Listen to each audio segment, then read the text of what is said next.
أعوذ بالله من الشيطان الرجيم. بسم الله الرحمن الرحيم. يا أيها الذين آمنوا ادخلوا في السلم كافة ولا تتبعوا خطوات الشيطان إنه لكم عدو مبين. دا سورة بقرة آیات 208 نمبر آیات خبره کوم مختصره کوم که د عقل والاو نصیحت به واخلي که بېوقوفو هغه باندې به توره شپه وي.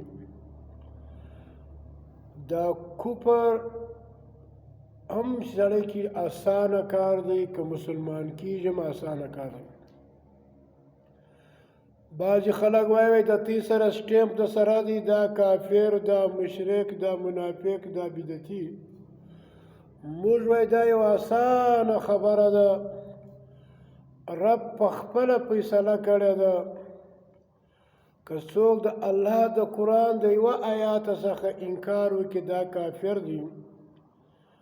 که سړی مسلمان وي د الله په ذاتو په صفاتو کې یا د الله په دین اسلام کې یو بل چاته حصه ورکړي چې زموږ پیر صاحب مولا صاحب امام صاحب هم دا کولی شي یو شی حلالول حرامول کول دا هم شرک دی. په زړه یې وایي په خوله یې بلي دا ته منافقت وایي. یو کار په قرآن او په حدیث کې نه وي د نبي په سنتو کې نه وي دی یې کوي دا ته بدعت ویل کېږي. یو کار دی کوي په پوهېږي دا کفر دی دا شرک دی دا زنا ده. که زنا دې وکړه په دې سره سړی کافر کېږي نه ګناهګار یې. سود دې وکړي حرام ورته وایه په دې سړی کافر کېږي نه. غلا دې وکړه. زما ورونو که چیرې یو څوک د الله نه ماسوا وایي یا خدای پلانی نیکه را رسېږه دا کافر هم دی مشرک هم دی. که یو سړی وایي زموږ امام ابو حنیفه او شافعي او مالکي دا شی حرام کړی دی یا حلال کړی دی دا هم کافر دی هم مشرک دی. دی ګرانه خبره نه ده دا دین اسانه خبره ده.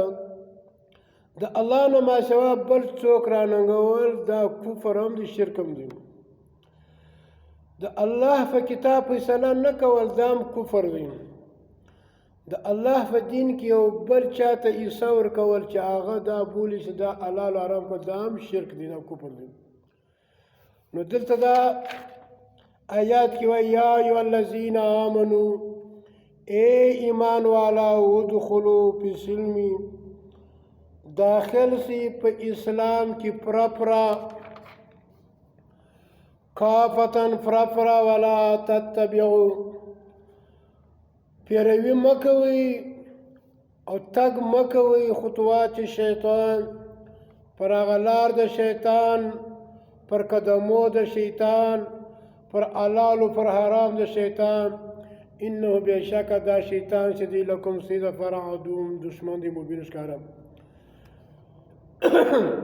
که یو عمل کوي لکه د لمانځه بعد دعا کول په اجتماعي سره دا په اسلام کې نشته دا بدعت کار دی. تعویذونه کوي دا په اسلام کې نشته دا شرک دی. خورده خوړنګ دا شرک دی. په لمانځه باندې پیسې اخیستل پر اذان باندې پیسې اخیستل دا د الله د قرآن انکار دی.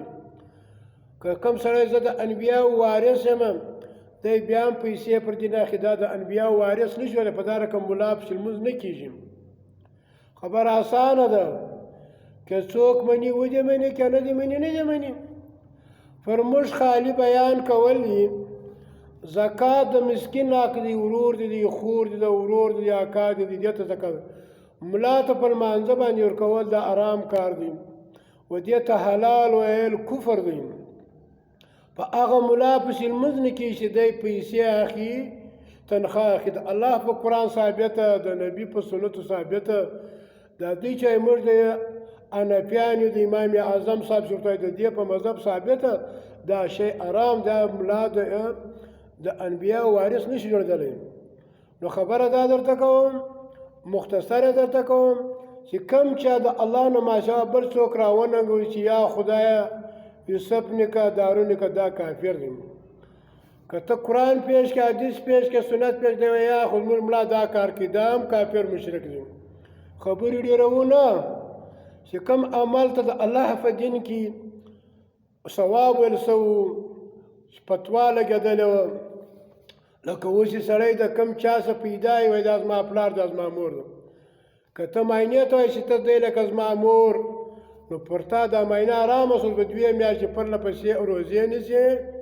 یا به شپېته کسان ته ډوډۍ ورکوې یا به یو مریی ازادوې بیا تا ته دا معاینه حلاله ده نو زما ورونو خبره مختصره ده د الله نه ماسوا بل څوک راننګول کفر شرک دی دا مسلمان نه دی دروژونه ورکول و پیرانو ته دا شرک دی کفر دی د الله د کتاب څخه انکار دی او تعویذونه کول دا شرک دی چاشتونه کول دا شرک دی بدعت دی دا نبی نه دی کړی خاورې پر ځان باندې مشل وای پلانی پیر دا ټوله پیران چې دي دا 2 نمبر دي بوړګان دي دا د خلکو عزتونه اخی په دا غوږومې د خلکو څه اورېدلی دي چې فلانی ملا دا رقم چمونه کوي وایي زه اولاد درکوم نو اولاد زنا ورسره وکړي نو خامخا به اولاد بیا کېږي که رب کړي